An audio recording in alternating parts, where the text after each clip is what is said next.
गोपिका जीवनस्मरणं गोविन्द गोविन्द श्रीहरये नमः।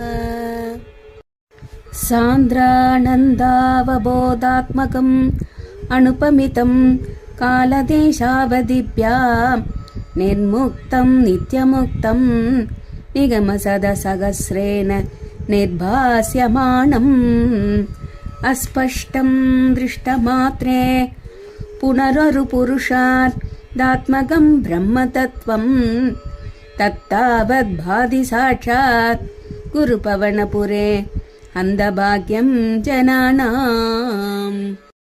एवं दुर्लभ्यवस्तुन् यपि सुलभतया हस्तलब्धे यदन्यत् तन्वा वाचादिया वा वचति बदजनः श्रोत्रदैव स्फुटेयम्। येधे धावद्वयं तु स्थिरतरमनसा विश्वपीडा बहत्यै निःशेषात्मानमेनं गुरुपवनपुराधीशमेवाश्रयामः। सत्त्वं यत्तत्पराभ्याम् अपरिकलनतो निर्मलं तेन तावत् भूतैर्भूतेन्द्रियैस्ते वपुरिति बहुशः श्रूयते व्यासवाक्यम्। तस्वच्छद्वात्यदच्चादितपरसुखचित् गर्भनिर्भासरूपम् तस्मिन् धन्यारमन्ते श्रुतिमतिमधुरे सुग्रहे विग्रहे ते। निष्कम्भे नित्यपूर्णे निरवति परमानन्द पीयूषरूपे निर्लीनानेकमुक्ता बलिसुभगदमे निर्मल ब्रह्मसिन्धौ। कल्लोलोलासदुल्यं खलु विमलधरं स्वत्वमाहुस्तदात्मा कस्मान्तो निष्कलस्त्वं सकल इति वचः त्वत्कला स्वेबभूमन्।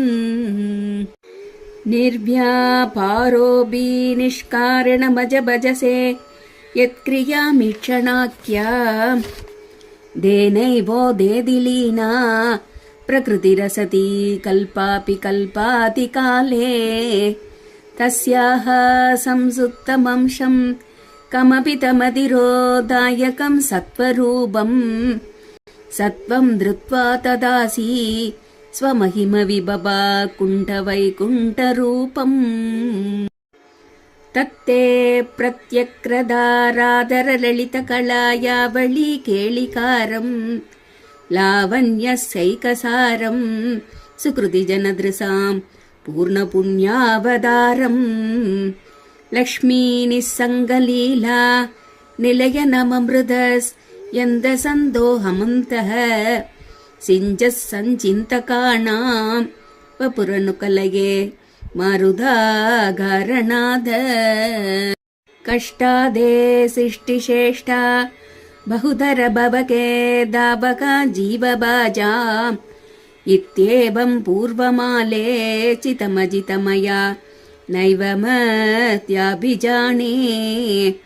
नोसे जीवा कथं वा मधुरधरमितं त्वत्वबुश्चित्रसाद्रम् नेत्रैः श्रोत्रैश्च भीत्वा परमरससुधां बोधिपूरे रमेरन्। नम्राणां सन्निधत्ते सततमपि पुरस्तैरनप्यत्थितानभि अत्तान् कामानजस्रं वितरति परमानन्द सान्द्रां गतिं च। इत्थं निःशेषलभ्यो निरवति कपलः पारिजातो हरे त्वं शूत्रं तं सक्रवाटी त्रिममभिलषति व्यक्तमर्ति व्रजोऽयम्। कारुण्यात् काममन्यं तदति खलु परे स्वात्मतस्त्वं विशेषात् ऐश्वर्याधीशदेन्ये जगति परजने स्वात्मनोऽभीश्वरस्त्वं। त्वय्युच्चैरारमन्दी प्रतिपतमधुरे चेदनास्पीतभाग्याः